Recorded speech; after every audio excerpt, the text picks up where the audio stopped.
औज़ुबिल्लाहिमिनश्शैतानिर्रजीम बिस्मिल्लाहिर्रहमानिर्रहीम। मैंने जून के शुरू में ये पेशीन गोई शुरू कर दी थी कि ये जो फोर्थ डेल्टा वायरस जिसको कहते हैं, डेल्टा वायरस पाकिस्तान में भी आएगा और पाकिस्तान में तबाही फैलाएगा। आज आप हालात देख रहे हैं। उसके बाद मैंने ये पेशीन गोई कर दी थी कि हुकूमत इससे नहीं मिस मैनेजमेंट का शिकार होगी, हो रही है, आपके सामने हो रही है। फिर गैस की कीमतें बढ़ी,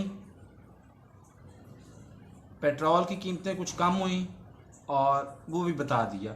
अभी सवाल ये पैदा हो रहा है आजकल कि जी अफ़गानिस्तान में क्या अमन रह पाएगा और क्या अमेरिका के मफादात क्या हैं।